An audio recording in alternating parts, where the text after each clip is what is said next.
اب میں نے ہپناٹزم بھی سیکھا ہے اور اچھا میں سیلف ہپناٹائز بھی کر لیتا ہوں اپنے آپ کو.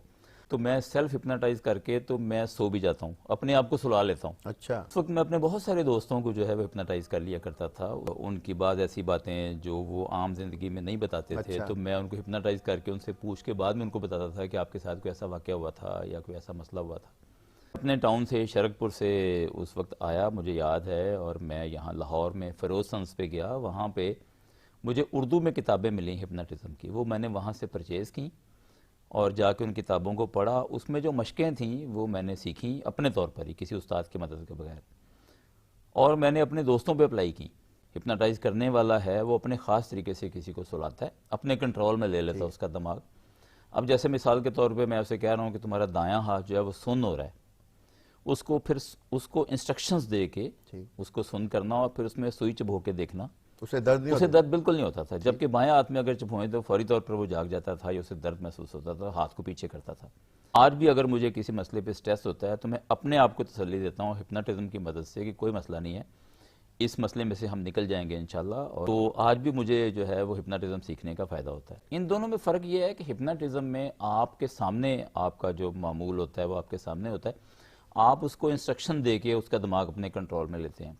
اور ٹیلی پیتھی یہ ہے کہ کوئی دور بیٹھا ہوا انسان جو ہے آپ خیالات کی مدد سے اس کے دماغ کو کنٹرول کریں. تو ہپناٹزم جو ہے یہ زیادہ سائنٹیفک ہے اور اس کو سیکھنا جو ہے وہ زیادہ آسان بھی ہے. آپ نے جس کے دماغ کو اپنے کنٹرول میں کرنا ہوتا ہے اس کو مرکوز کرانا ہوتا ہے کسی پوائنٹ پہ. آپ اپنی انگلی بھی اس کے آگے رکھ سکتے ہیں, اس کو لٹا کے کہ اس انگلی کو دیکھیں, یا آپ کوئی پینڈولم کا کوئی سسٹم دے دیں کہ جیسے جیسے موو کر رہے ہیں آپ اس کو دیکھتے رہیں. مقصد یہ ہوتا ہے کہ اس کا ذہن جو ہے وہ دوسری کئی سوچوں سے آزاد ہو جائے اور وہ ایک نقطے پہ مرکوز ہو کے اس کا ذہن جو ہے, جب اس کا ذہن ایک نقطے پہ مرکوز ہو جاتا ہے تو اس کے دماغ کو اپنے کنٹرول میں لینا آسان ہو جاتا ہے. ڈاکٹر صاحب سے گفتگو کا سلسلہ جاری ہے, آئیے مزید گفتگو کرتے ہیں. ڈاکٹر صاحب یہ بتائیں کہ آپ کو جو رنگوں میں سب سے پیارا رنگ کون سا لگتا ہے, کپڑے پہننے میں اور ویسے بھی؟ جی میرا جو سب سے پسندیدہ رنگ ہے وہ بلو ہے, یا نیلا رنگ جو ہے وہ مجھے زیادہ اٹریکٹ کرتا ہے, دکھایا جاتا ہے. اس کا میں کچھ زیادہ قائل نہیں ہوں, یہ اس پر تو میرا نہیں خیال کہ کوئی بہت زیادہ کام کرنے کی ضرورت ہے.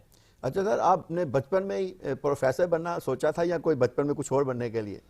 تو بچپن سے مجھے اندازہ ہو گیا تھا کہ میں دوسروں کو اچھے طریقے سے سکھا سکتا ہوں. بلکہ آپ کے ساتھ بڑی مزے کا میں واقعہ شیئر کرتا ہوں کہ جب میرا انٹرویو تھا یونیورسٹی میں, تو میں پہلے سے چونکہ جاب کر رہا تھا, تو اس وقت کے وائس چانسلر نے میرے سے پوچھا کہ بیٹے آپ تو اسی سکیل میں جاب کر رہے ہیں پہلے بھی, تو لیکچرر میں آ جائیں گے تو سکیل تو وہی ہوگا, تو آپ کو کیا فائدہ ہوگا. تو میں نے وہاں بھی یہ جواب دیا کہ میں یہ محسوس کرتا ہوں کہ میں ایک اچھا ٹیچر ثابت ہو سکتا ہوں. تو پہلے جو میری جاب ہے وہ ٹیچنگ کی نہیں ہے, اگر آپ مجھے موقع دیں تو میں ایک اچھا ٹیچر ثابت ہو سکتا ہوں. جو کنسیپٹ میں خود سیکھ جاتا ہوں بڑے اچھے طریقے سے دوسروں کو سکھا سکتا ہوں, اور یہ میری صلاحیت جو ہے یہ بچپن میں یہ میرے اوپر جو ہے وہ واضح ہو گئی تھی. اچھا سر, آپ کی لو میرج ہے یا ارینج میرج ہے؟ جی میری ارینج میرج ہے. اور آپ کے بچے اس وقت کس کس سٹیج پہ ہیں؟ جی میرے 4 بچے ہیں الحمدللہ, اور میرے 2 بیٹے جو ہیں وہ اپنی تعلیم مکمل کر کے تو اپنے اپنے کام میں ہیں. بڑا بیٹا جو ہے وہ اپنا بزنس کرتا ہے ای کامرس کا, چھوٹا بیٹا جو ہے وہ کمپیوٹر سائنس میں اس نے ڈگری لی ہے, وہ کمپیوٹر سائنس کے فیلڈ میں ہی ابھی 4-5 مہینے پہلے اس کی جاب ہوئی ہے پولینڈ میں, تو وہاں چلا گیا ہے. پھر 2 چھوٹی بیٹیاں ہیں جو بھی زیر تعلیم ہیں. اچھا, جو سب سے آخری مووی دیکھی وہ کون سی تھی, میوزک کس کا سنتے ہیں؟ میوزک میرے جو جوانی کے دور کے جو گلوکار تھے نا, رفیع اور کشور اور اس طرح سے مکیش وغیرہ, تو ان کا مجھے زیادہ جو ہے وہ گانے جو پسند کرتے ہیں پسند آتے ہیں. اس زمانے میں لتا اور عائشہ وغیرہ بھی تھیں. تو اس کے علاوہ یہ ہے کہ پاکستان کے بھی اس زمانے کے گلوکار مہندی حسن اور باقی, تو اس ملکہ ترنم نور جہاں کا نام بھی لیا جا سکتا ہے. اور جو مووی میں نے دیکھی ہیں ابھی, میں نے جو پچھلے دنوں کو یونیورسٹی میں چھٹیاں تھیں تو اس وقت میں نے ٹائم نکال کے تو بالی ووڈ کی کچھ موویز جو تھیں وہ میں نے دیکھی تھی, نئی تھیں کمپیریٹیولی, اس میں کئی میں نے دیکھی ہیں. تو آپ کہہ لیں کہ 2023 کی جو موویز ہیں وہ زیادہ تر پھر میں نے اپنے لیپ ٹاپ پہ بیٹھ کے دیکھی ہیں. اندر کی اداسی اور بعض اوقات باہر کی اداسی جو ہے نا اس میں بہت فرق ہوتا ہے, تو آپ اس طرح کی اگر کبھی فیلنگ آتی ہیں تو اس کو انجوائے کرتے ہیں یا اداس ہو جاتے ہیں؟ نہیں, میرے جو پرسنالٹی ہے وہ اس طرح کی ہے کہ میں اداس نہیں ہوتا. اب میں نے ہپناٹزم بھی سیکھا ہے اور میں سیلف ہپناٹائز بھی کر لیتا ہوں اپنے آپ کو. اگر میں کہیں سٹریس میں ہوں تو میں اپنے آپ کو ہپناٹائز کر کے, جیسے مجھے نیند نہیں آ رہی کسی سٹریس کی وجہ سے, تو میں سیلف ہپناٹائز کر کے تو میں سو بھی جاتا ہوں, اپنے آپ کو سلا لیتا ہوں اچھا, اس ٹینشن سے نکل کے. تو یہ چیزیں میں نے بچپن میں سیکھی تھیں, کتابیں پڑھی, اس کے تجربات کیے, اور اس کا مجھے آج تک فائدہ ہے. اور سر زندگی میں کوئی آپ نے کسی کو ہپناٹائز کیا ہو اور اس کی یعنی کوئی مشکل یا پریشانی یا بیماری کا علاج کیا ہو، وہ واقعہ شیئر کریں ہمارے ساتھ. جی ایسے ہے کہ بچپن میں جب میں نے سیکھا تھا اسے، میں اسکول میں ہی تھا، کوئی 8ویں 9ویں کلاس میں پڑھتا ہوں گا، تو اس وقت میں اپنے بہت سارے دوستوں کو جو ہے وہ ہپناٹائز کر لیا کرتا تھا. اس کتاب سے پڑھ کے میں نے جو سیکھا، اور ان کی بعد ایسی باتیں جو وہ عام زندگی میں نہیں بتاتے تھے، اچھا. تو میں ان کو ہپناٹائز کر کے ان سے پوچھ کے بعد میں ان کو بتاتا تھا کہ آپ کے ساتھ کوئی ایسا واقعہ ہوا تھا یا کوئی ایسا مسئلہ ہوا تھا. تو بڑے کامیاب تجربے کیے. اور ابھی میں آج کل یعنی پچھلے دنوں میں اپنے بچوں کو یہ بتا رہا تھا کہ ہپناٹزم سیکھنا چاہیے اور اس کے بڑے فائدے ہوتے ہیں. اور سب سے بڑا فائدہ یہ ہے کہ آپ اپنے آپ کو کسی بھی سٹریس سے آزاد کر سکتے ہیں. اس کے لیے سیلف ہپناٹائز جو ہے نا وہ اپنے آپ کو کر کے، تو اس کا بڑا فائدہ ہوتا ہے. اچھا سر یہ بتائیں کہ ہپناٹزم آپ نے کیسے سیکھا، بچپن میں آپ چھوٹے تھے تو کیسے آئے، کتابیں کیسے پڑھی، وہ سارا واقعہ ہمارے ساتھ شیئر کریں. یہ اس وقت کی بات ہے جب میں کوئی 8ویں کلاس میں پڑھتا تھا. تو یہ جو ڈائجسٹ ہوتے ہیں نا، جاسوس کی ڈائجسٹ اور سسپینس ڈائجسٹ، اس میں اس طرح کی کہانیاں چھپتی تھیں. تو ان سے متاثر ہو کے میں نے کہا بھی یہ تو ایک ایسی چیز ہے جسے سیکھنا چاہیے. تو میں اپنے ٹاؤن سے شرک پور سے اس وقت آیا، مجھے یاد ہے، اور میں یہاں لاہور میں فیروز سنس پہ گیا. وہاں پہ مجھے اردو میں کتابیں ملیں ہپناٹزم کی، وہ میں نے وہاں سے پرچیز کیں اور جا کے ان کتابوں کو پڑھا. اس میں جو مشقیں تھیں وہ میں نے سیکھیں اپنے طور پر ہی، کسی استاد کی مدد کے بغیر، اور میں نے اپنے دوستوں پہ اپلائی کی. اور جس طرح مثلا سے کیسے اپلائی کی، وہ جو اس دو میں، چار. ہاں اس میں ایسے نا، جیسے مثال کے طور پہ آپ کسی کو سلا دیتے ہیں، ٹھیک. اور ان کا جو سونا ہوتا ہے وہ اس طرح کا سونا نہیں ہوتا ہے جیسے ہر روز لوگ سوتے ہیں. اس میں جو ہپناٹائز کرنے والا ہے وہ اپنے خاص طریقے سے کسی کو سلاتا ہے، اپنے کنٹرول میں لے لیتا ہے اس کا دماغ. اب جیسے مثال کے طور پہ میں آپ سے کہہ رہا ہوں کہ تمہارا دایاں ہاتھ جو ہے وہ سن ہو رہا ہے، اس کو پھر اس کو انسٹرکشنز دے کے اس کو سن کرنا، اور پھر اس میں سوئی چبھو کے دیکھنا. اسے درد نہیں اسے ہوتا. درد بالکل نہیں ہوتا تھا، جبکہ بایاں ہاتھ میں اگر چبھوئیں تو فوری طور پر وہ جاگ جاتا تھا یا اسے درد محسوس ہوتا تھا، ہاتھ کو پیچھے کرتا تھا. تو اسی طرح سے جو ہے نا چھوٹی چھوٹی ایکسرسائزز تھیں، میں نے اپنے دوستوں پہ کی اور بڑی کامیاب رہا. اور سب سے زیادہ مجھے جو فائدہ ہوا ہے وہ سیلف ہپناٹزم کا ہوا. آج بھی اگر مجھے کسی مسئلے پہ سٹریس ہوتا ہے تو میں اپنے آپ کو تسلی دیتا ہوں ہپناٹزم کی مدد سے کہ کوئی مسئلہ نہیں ہے، اس مسئلے میں سے ہم نکل جائیں گے انشاءاللہ، اور اللہ تعالیٰ مدد کرے گا. اور اس کو اس سٹریس کو جو ہے وہ اپنے اوپر سوار نہیں کرنا. تو آج بھی مجھے جو ہے وہ ہپناٹزم سیکھنے کا فائدہ ہوتا ہے. اچھا سر وہ ایک ڈائجسٹ میں دیوتا آتی جس میں فرحاد علی تیمور، تو کیا وہ والا واقعہ تو نہیں آپ کو امپریس؟ اس میں ہپناٹزم کی بجائے ٹیلی پیتھی تھا. اور ٹیلی پیتھی، ان دونوں میں سر فرق کیا ہے؟ ان دونوں میں فرق یہ ہے کہ ہپناٹزم میں آپ کے سامنے آپ کا جو معمول ہوتا ہے وہ آپ کے سامنے ہوتا ہے، آپ اس کو انسٹرکشن دے کے اس کا دماغ اپنے کنٹرول میں لیتے ہیں. اور ٹیلی پیتھی یہ ہے کہ کوئی دور بیٹھا ہوا انسان جو ہے آپ خیالات کی مدد سے اس کے دماغ کو کنٹرول کریں. تو ہپناٹزم جو ہے یہ زیادہ سائنٹیفک ہے اور اس کو سیکھنا جو ہے وہ زیادہ آسان بھی ہے. تو میں تو اپنے ناظرین سے کہوں گا کہ اگر آپ ہپناٹزم تھوڑا بہت سیکھ لیں تو کم از کم اس کا یہ فائدہ ہو سکتا ہے کہ آپ دوسروں کو بھی انفلوئنس کر سکتے ہیں، اور اس سے زیادہ فائدہ یہ ہو سکتا ہے کہ آپ اپنے آپ کو ہپناٹائز کر کے اپنے سٹریس وغیرہ کو مینیج کر سکتے ہیں. اور سر اس میں پینڈولم کا کیا کردار ہوتا ہے جو لگاتے ہیں اور کہتے ہیں جی آپ سو رہے ہیں، وہ اس حوالے سے بتائیں گے کیا؟ اس میں ایسا ہے کہ چونکہ آپ نے جس کے دماغ کو اپنے کنٹرول میں کرنا ہوتا ہے اس کو مرکوز کرانا ہوتا ہے کسی پوائنٹ پہ. آپ اپنی انگلی بھی اس کے آگے رکھ سکتے ہیں، اس کو لٹا کے کہ اس انگلی کو دیکھیں، یا آپ کوئی پینڈولم کا کوئی سسٹم دے دیں کہ جیسے جیسے موو کر رہے ہیں آپ اس کو دیکھتے رہیں. مقصد یہ ہوتا ہے کہ اس کا ذہن جو ہے وہ دوسری کئی سوچوں سے آزاد ہو جائے اور وہ ایک نقطے پہ مرکوز ہو کے اس کا ذہن جو ہے، جب اس کا ذہن ایک نقطے پہ مرکوز ہو جاتا ہے تو اس کے دماغ کو اپنے کنٹرول میں لینا آسان ہو جاتا ہے. اچھا سر آپ نے یہ پاکستان کا بھی ایجوکیشن سسٹم دیکھا، باہر بھی گئے آپ، تو کیا فرق محسوس کیا؟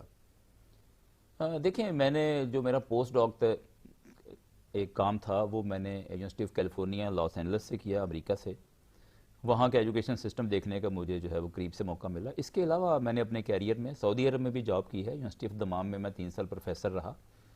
تو میں نے یہ دیکھا کہ ایڈوانس کنٹریز میں ایک تو سہولتیں زیادہ ہوتی ہیں، اس میں کوئی شک نہیں کہ وہ اچھی سیلری دیتے ہیں پروفیسرز کو بھی، اور جو سہولتیں ہیں جیسے لیب کی ہیں، کمپیوٹرز کی ہیں، اس میں کچھ کمی نہیں آنے دیتے. اور دوسرا یہ ہے کہ ان کا انفراسٹرکچر بہرحال ایسا ہوتا ہے کہ جیسے ہیٹنگ ہے، کولنگ ہے. ہمارے یہاں ہم بھی کوشش کرتے ہیں لیکن بجٹ کی وجہ سے بعض اوقات مسائل کا شکار ہو جاتے ہیں. وہاں بھی اس قسم کے مسئلے نہیں ہیں، بچوں کے لیے بھی اور سٹاف کے لیے بھی انہوں نے اچھی سہولتیں دی ہوتی ہیں. اس کے علاوہ تو مجھے نہیں لگتا کہ بہت بڑا کوئی فرق ہے، بس چونکہ بجٹ جیسے اچھا آتا ہے تو اس میں ایسی چیزیں پلان کر لیتے ہیں وہ لوگ کہ جو ہمارے ملکوں میں پلان کرنی مشکل ہوتی ہیں. اچھا سر یہ جو ملک میں اب اسٹوڈنٹ کی اور پڑھے لکھے افراد کی تعداد میں اضافہ ہو رہا ہے لیکن یونیورسٹیاں کمپیریٹیو نہیں ہیں، تو اس وجہ سے میڈ بھی بہت بڑھتا جا رہا ہے. تو جو بیچ میں اسٹوڈنٹ رہ جاتے ہیں وہ پھر کام پہ چلے جاتے ہیں, کوئی اس طرح کی جگہوں پہ چلے جاتے ہیں اور ان کی اسٹڈی کا سلسلہ رک جاتا ہے. تو اس کے لیے آپ کیا تجویز کریں گے کہ کتنی یونیورسٹیاں ہونی چاہیے, کتنے مزید کالجز بننے چاہیے ملک میں بھی اور پنجاب میں خاص طور پہ؟ جی دیکھیں, اگر آپ پچھلے 20-25 سالوں کی بات کریں نا, 2002 میں جو ہے وہ ہائر ایجوکیشن بنی, تو اس وقت سے تو کئی گنا اضافہ ہوا ہے. اس کو ہم ایکسیسیبلٹی کا ایشو کہتے ہیں. یہ جو ہائر ایجوکیشن کی ایکسیسیبلٹی ہے یہ بہت کم ریشو میں تھی. مطلب ایسے بچے جو یونیورسٹی جانے کی ایج کے تھے ان کی بڑی کم ریشو جو ہے وہ یونیورسٹی جا سکتی تھی. آج تو الحمدللہ ہر شہر میں یونیورسٹی ہے. ایک شہر جیسے لاہور شہر ہے تو بہت ساری یونیورسٹیاں ہیں. تو آج تو ایکسیسیبلٹی بہت بڑا ایشو نہیں رہی, اور چھوٹے شہروں میں بھی یونیورسٹیاں بن رہی ہیں, یونیورسٹیوں کے کیمپس بن رہے ہیں, افیلیٹڈ کالجز بن رہے ہیں. ایکسیسیبلٹی بہت زیادہ ایشو نہیں رہا. تو میرا یہ خیال ہے کہ ایکسیسیبلٹی جس رفتار سے بڑھ رہی ہے نا وہ رفتار ٹھیک ہے. خام خواہ یونیورسٹیاں کھولنے کی ضرورت نہیں ہے. جس رفتار سے کھل رہی ہیں وہ کافی ہیں. ٹھیک ہے. تو میرا خیال ہے اس وقت جو زیادہ توجہ دینے کی ضرورت ہے نا وہ اس کی کوالٹی پر ہے. اور کوالٹی کیسے آئے گی کہ آپ وہاں پہ سہولیات بڑھائیں گے تو کوالٹی اس سے آئے گی. اچھا سر, یہ بھی تو دیکھیں نا کہ پہلے جو زیادہ اسٹوڈنٹ تھے, ہمارے بچپن میں زیادہ اسٹوڈنٹ سرکاری اسکولوں میں جاتے تھے. اب سرکاری اسکولوں کی تعداد بہت کم ہو گئی اور پرائیویٹ اسکولوں, اسی طرح یونیورسٹی سرکاری جو ہے ان کی تعداد بھی کم ہو گئی, اب پرائیویٹ ہے. اب پرائیویٹ جو ہے نا وہ جیسے پنجاب یونیورسٹی سے پرائیویٹ یونیورسٹی کی 2 گنا 3 گنا اور 4 گنا فیسیں زیادہ ہیں. تو والدین کیسے اس کو افورڈ کر, اس حوالے سے حکومت کو بھی تو کرنا چاہیے. جی دیکھیں, پرائیویٹ یونیورسٹیوں کے بارے میں میری رائے یہ ہے کہ وہ وہی کام کر رہی ہیں جو گورنمنٹ سیکٹر کی یونیورسٹیوں نے کرنا تھا, مثلا ایجوکیشن دینا ہماری نوجوان نسل کو. اس لحاظ سے پبلک سیکٹر اور پرائیویٹ سیکٹر کی یونیورسٹیوں کے جو مقاصد ہیں وہ ایک ہے, ایک مقصد ہے. فرق کہاں ہے؟ فرق یہ ہے کہ پرائیویٹ یونیورسٹیاں جو ہیں وہ سہولیات زیادہ دیتی ہیں. جیسے مثال کے طور پہ ایک طالب علم یا اس کے والدین یہ افورڈ کرتے ہیں کہ ان کا بچہ ایئر کنڈیشن کلاس روم میں ہی بیٹھ کے پڑھے, اور اس کے لیے وہ زیادہ فیس دینے پر تیار ہیں, وہ افورڈ بھی کرتے ہیں. تو میرا نہیں خیال کہ اس میں کوئی حرج ہے کہ وہ پرائیویٹ سیکٹر ایسا جو ایسی سہولت دیتا ہے ان کا بچہ وہاں چلا جائے. مقصد ایک ہے, پرائیویٹ سیکٹر بھی اس نوجوان نسل کو آگے بڑھانے میں اپنا کردار ادا کر رہا ہے اور پبلک سیکٹر بھی کر رہا ہے. اچھا سر, آپ نے بہت سارے ملکی اور غیر ملکی جریدوں میں مقالے لکھے, ان کا جو ہے نا وہ سبجیکٹ کیا ہوتا تھا اور آپ کا مین یعنی سبجیکٹ کیا تھا اس والے سے؟ جی میرا جو subject library and information science کے نام کا, اس نام کو ہم نے اپنے ڈپارٹمنٹ کی حد تک جو ہے وہ چینج کیا ہے آج سے کوئی 8-9 سال پہلے. آج کل اس کا نام ہم انفارمیشن مینجمنٹ بولتے ہیں. ٹھیک. انفارمیشن مینجمنٹ ہی میرا ایریا رہا, اس کے ڈیفرنٹ اسپیکٹس پہ میں نے کام کیا. میرے ساتھ پہ ریسرچرز کی ٹیم ہے, بعض اوقات میرے اسٹوڈنٹس کی شکل میں, بعض اوقات جو ہے میں نے کوئی 13 PhD بھی کرائی ہیں اب تک, ایم فل کرایا بہت سارے بچوں کو. تو سبجیکٹ ایریا مین تو وہی رہا. اس کے علاوہ بھی ایسا ہوا کہ جیسے جنرل مینجمنٹ سائنس ہے یا اس اور ایریاز ہیں, ان میں بھی میں بعض ریسرچ کی ٹیم کا حصہ ہوں, تو ان کے ساتھ بھی میری جو ریسرچ ہے وہ پبلش ہوتی ہے. اور دیکھیں انفارمیشن مینجمنٹ یہ ہے کہ انفارمیشن جو دنیا میں ہے وہ کسی نہ کسی ریکارڈڈ فارم میں ہے, چاہے کتاب میں ہے, چاہے انٹرنیٹ میں ہے, چاہے کسی کیسٹ میں ہے, اس کو مینیج کرنا. انفارمیشن کہاں سے جنریٹ ہو رہی ہے, اس کو کس ترتیب سے رکھنا ہے, کہاں رکھنا ہے, اس کے بعد اس کی سرچ اور اس کی ریٹریول کیسے ہے, اس کا یوز کیسے پاسبل بنانا ہے, اس کے یوز میں آسانیاں کیسے پیدا کرنی ہے, اس کے یوز کے اوپر ہم سرویز بھی کراتے ہیں کہ لوگ کس طرح کی انفارمیشن جاننا چاہتے ہیں, کہاں سے ملے گی. انفارمیشن جہاں سے کریٹ ہو رہی ہے, جہاں پہ رکھی جا رہی ہے اور جہاں اس کی ضرورت ہے, ہم ان کے درمیان رابطہ کرانے کا کام کرتے ہیں. اچھا سر, علامہ اقبال کے فلسفے کو اسٹوڈنٹ اپلائی کریں اپنی زندگی پہ, اس حوالے سے آپ کوئی خاص مشورہ دیں اسٹوڈنٹ کو؟ دیکھیں علامہ اقبال جو ہیں وہ ہمارے بہت بڑے ایک فلسفی اور شاعر گزرے ہیں. علامہ اقبال جتنے موٹیویشنل سپیکر تھے, آج کل کے موٹیویشنل سپیکر تو ان کے آگے جو ہیں کچھ بھی نہیں ہے. علامہ اقبال نے جو ان کا جو کلام ہے اس میں انہوں نے جو تصور دیا ہے, شائن کا دیا ہے, مرد مومن کا دیا ہے, اس کے علاوہ خودی کی انہوں نے جو بات کی ہے, عشق کی جو بات کی ہے, تو میں یہ سمجھتا ہوں کہ نوجوان اگر علامہ اقبال کو پڑھیں, اس کی تشریح پڑھیں, ان کی شاعری کی, تو اس سے سیکھیں کہ کیسے ایک قوم جو ہے وہ اپنے پاؤں پہ کھڑی ہوتی ہے اور کیسے جو ہے وہ اپنی قوم کو ترقی دے سکتی ہے. اور جس طرح سے ایک لٹی پٹی اور ایک کہہ لیں کہ جو پسماندہ ہے مسلمان امت, اس کو کس طرح سے انہوں نے آگے بڑھنے کا مشورہ دیا ہے. ان کے اسلاف کی کہیں مثالیں دی ہیں کہ آپ کے تو بڑے تھے, وہ تو ستاروں پہ کمان ڈالتے تھے, تو آپ بھی ڈال سکتے ہیں, آگے بڑھیں اور کام کریں. تو میں سمجھتا ہوں کہ اگر ہماری نوجوان نسل علامہ اقبال کو پڑھنا سیکھ جائے تو بہت بڑے موٹیویشنل سپیکر کے طور پر علامہ اقبال کو وہ پائیں گے. اچھا سر, آپ خودی کو ایگو کو کیسے ڈیفرینشیٹ کرتے ہیں؟ دیکھیں میں ایگو جو ہے نا وہ ایک جنرل سی ٹرم ہے. ایگو آپ کی ایک خاص سوچ جو ہے وہ ہے. ایگو کے نیگیٹو میننگ بھی ہو سکتے ہیں، لیکن خودی کا جو تصور ہے نا، میں سمجھتا ہوں کہ علامہ اقبال نے خاص معنوں میں دیا ہے. خود ہی وہ آپ کا سیلف کانفیڈنس ہے جو آپ کو مجبور کرتا ہے کہ آپ دنیا کے اندر کچھ کر کے دکھائیں.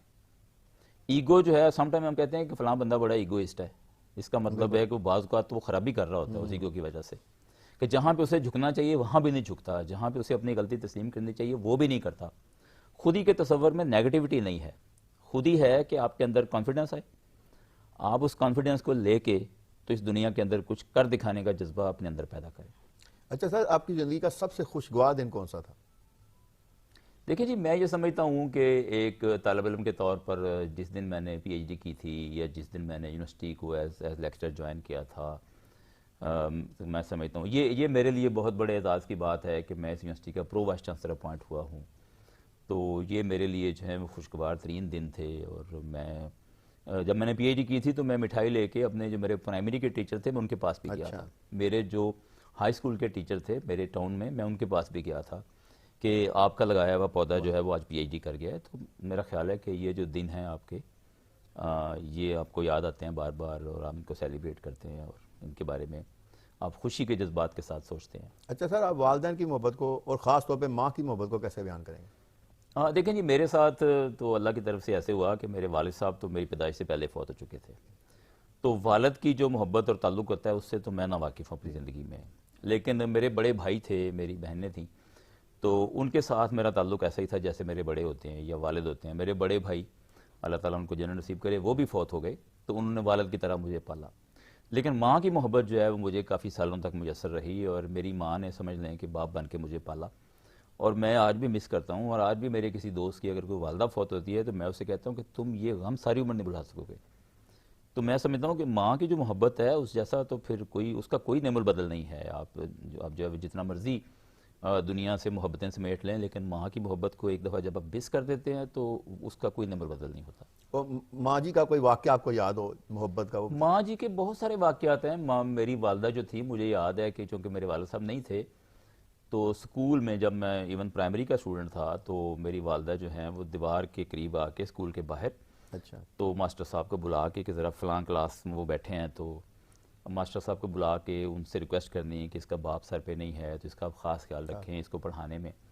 تو یہ والدہ کی محبت ہے نا جی. گھر سے خاتون نکلتی ہیں اور وہ وہاں جا کے اس دور میں اسکول کے باہر کھڑے ہو کے ماسٹر صاحب کو دیوار کے قریب بلا کے سمجھانا کہ اس بچے کا خاص خیال رکھیں. تو میں سمجھتا ہوں کہ مائیں جو ہیں ظاہر ہے ان کا تو کوئی نعمت بدل نہیں ہے. ہمارے ناظرین کے لیے اپنا ایک پسندیدہ شعر سنا دیں.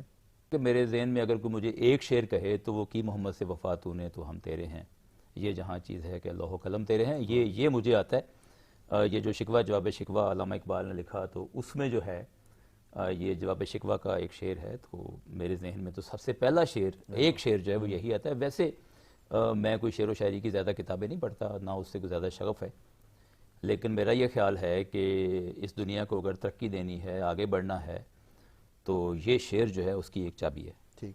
اچھا سر، آپ کا زندگی میں کوئی ایسا مقصد جو ابھی تک آپ حاصل نہیں کر سکے اور آئندہ لائف میں حاصل کرنا چاہتے ہیں؟ میں نہیں سمجھتا کہ میرا کوئی ایسا مقصد ہے. میں اپنے اندر ایک سمجھتا تھا کہ مجھے ایک اچھا ٹیچر ہونا چاہیے، ایک اچھا ریسرچر ہونا چاہیے. تو الحمدللہ میں نے جتنا کیریئر اب تک گزارا ہے، یہ کوئی 34 سال کی میری سروس ہے اس وقت، تو اس سے پہلے میری تعلیم. تو میں یہ سمجھتا ہوں کہ یہ دونوں مقاصد میں نے الحمدللہ اچھے طریقے سے پورے کیے ہیں اپنی کوشش کی حد تک، اور اس کا جو ہے وہ اللہ تعالیٰ نے ریوارڈ بھی دیا ہے. تو میرے ذہن میں ایسی کوئی باتیں نہیں ہیں کہ میں آئندہ کبھی جو ہے اسے پورا کرنے کی کوشش کروں. اور ریٹائرڈ لائف کے بعد کس طرح زندگی گزارنی، اس حوالے سے کوئی اس حوالے سے میں نے سوچا نہیں ہے، اور میں اپنے دوستوں کو بھی منع کرتا ہوں. ہمارے بعض دوست ایسے ہوتے ہیں کہ جو ریٹائرمنٹ سے کئی سال پہلے سوچنا شروع کر دیتے ہیں اور اپنے اوپر طاری کر لیتے ہیں کہ میں ریٹائر ہو رہا ہوں، پھر میں کسی کام کا نہیں رہوں گا، میری انکم بھی کم ہو جائے گی. میں اتنی لمبی پلاننگ نہیں کرتا. میں جو ہے لمحہ موجود کا عام طور پہ شخص ہوں. اللہ تعالیٰ جو آج کل کرنا ہے اس کے بارے میں زیادہ سوچو، جو آج سے کئی سال کے بعد ہونا ہے اس کے بارے میں زیادہ سوچنے کی کیا ضرورت ہے. تو میں تو یہ سمجھتا ہوں کہ اللہ تعالیٰ نے رزق بھی اچھا دیا ہے، اللہ تعالیٰ نے عزت بھی اچھی دی ہے، اللہ تعالیٰ نے اب تک تو خیال رکھا ہے. اور ہمارے ایک دوست کہا کرتے تھے کہ اللہ تعالیٰ کہیں جا بھی نہیں رہا، ادھر ہی ہے. تو آپ کا جو بھی دور آئے گا زندگی کا، اللہ تعالیٰ تو ہے، اس نے کون سا کہیں چلے جانا ہے. تو جب وہ ہے تو پھر اس کے ہونے پہ ہمیں یقین بھی ہونا چاہیے. بہت شکریہ ڈاکٹر صاحب، آپ سے گفتگو کر کے بہت مزہ آیا اور بڑی دلچسپ معلومات ہمیں ملی. تو ناظرین، اس کے ساتھ ہی ہمارے پروگرام کا وقت ختم ہوا ہے. آئندہ کسی نئی شخصیت کے ساتھ دوبارہ حاضر ہوں گے. اللہ حافظ.